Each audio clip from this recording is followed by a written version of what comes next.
వారిల్లు. జిల్లాలో ఆటో సంఘాల యూనియన్లు బంద్ నిర్వహించారు. ఈ సందర్భంగా యూనియన్ నాయకులు మాట్లాడుతూ, నేటికి 10 సంవత్సరాల నుంచి ఆటోతో బ్రతుకుతున్నాం. నేటి కూటమి ప్రభుత్వం వచ్చాక మాకు ఉన్న బతుకు తెరువు ఆధారం లేకుండా చేసింది. మమ్మల్ని ప్రభుత్వం ఇప్పటికైనా గుర్తించి ఈ ఉచిత బస్సులు రద్దు చేయాలని, అదేవిధంగా మాకు ఉపాధి కల్పించాలని కోరుతున్నామని తెలిపారు. రంది రాజునాయుడు అండి, విజయనగరం జిల్లా కొత్తవలస మండల ఆటో యూనియన్ సభ్యులు అండి. ఈరోజు రాష్ట్ర వ్యాప్త బంద్ పిలుపు మేరకు విజయనగరం జిల్లాలో జరిగినటువంటి కార్మిక సంఘాల ధర్నా కోసం మేము కొత్తవలస నుండి ఇక్కడ రావడం జరిగింది.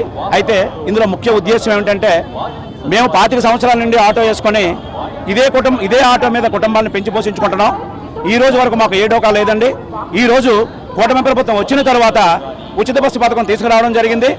ఈ ఉచిత బస్సు తీసుకురావడం వల్ల ఈరోజు మా ఆటో డ్రైవర్లు, ప్రతి ఒక్క ఆటో డ్రైవర్ కూడా 25 సంవత్సరాల నుండి ఆటో వేసిన కార్మికుడు కూడా ఒక తులం బంగారం కూడా ఈ ఆటో మీద సంపాదించిన పాపాన్ని ఎక్కడ పోలేదండి.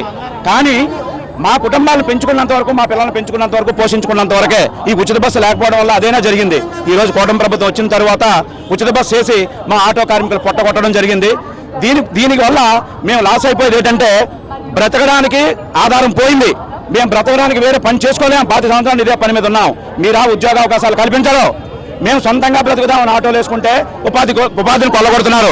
రాత్రి రామప్రసాద్ రెడ్డి గారు చెప్తున్నారు, ఏమని చెప్తున్నారు, పోయినసారి జగన్ ప్రభుత్వం మీకు 10,000 ఇచ్చింది, మేము 15,000 ఇచ్చామని గర్వంగా చెప్తున్నారు. మీరు చెప్పిన గర్వం కాదని మీది.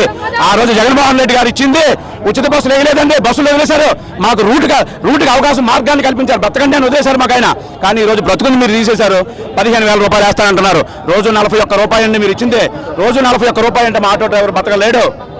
ఆటో డ్రైవర్ 41 రూపాయలతో బతకాలంటే బతకలేడు. మాకు కావాల్సింది సంక్షేమ బోర్డు ఏర్పాటు చేయాలి, 2131 జీవోని ఏర్పాటు చేయాలి, తక్షణమే ఉచిత బస్సును రద్దు చేయాలి. మా కాన్సెప్ట్ మీరు 25,000 ఇచ్చినా మాకు అక్కర్లేదు. మాకు కావాల్సిందల్లా, మేము కోరుకున్నదల్లా ఈ ఉచిత బస్సు క్యాన్సిల్ చేయడం. మీకు ఎంతగా ఇవ్వాలనుకుంటే ఒక కాలేజీ స్టూడెంట్కి ఇవ్వండి, 60 సంవత్సరాలు దాటిన వికలాంగులకు ఇవ్వండి, లేదా ముసలి వృద్ధులకు ఇవ్వండి. అంతేగాని ఆటో వాళ్ళ పొట్ట మాత్రం కొట్టద్దు. దయచేసి ఈ కూటమి ప్రభుత్వానికి మేము చెప్పుతున్నది ఒకటే, ఈ కూటమి ప్రభుత్వానికి మేము చెప్తున్నది ఒకటే, మా నిర్ణయాలు మీరు తీసుకుంటే తీసుకోండి. మా నిర్ణయాలు మీకు తీసుకురాకపోతే మాత్రం ఈ రోజు జిల్లా వ్యాప్తంగా జరుగుతున్న ఈ కార్మిక సంఘాల తరపున మేము చెప్తున్నది ఒకటే, రేపు రానున్న ఎలక్షన్లో ఆటో ఓటు రాజకీయం చేస్తే ప్రెసిడెంట్, ఎంపీటీసీ, జడ్పీటీసీని శాశ్వతంగా సునామీ చేసే వరకు ఈ ఆటో కార్మికులు నిద్రపోము. ఇది మాత్రం తక్షణమే రద్దు చేయాలని కోరుకుంటూ అవకాశం ఇచ్చిన పెద్దలందరికీ మరొకసారి గౌరవించుకుంటూ సెలవు తీసుకుంటాను.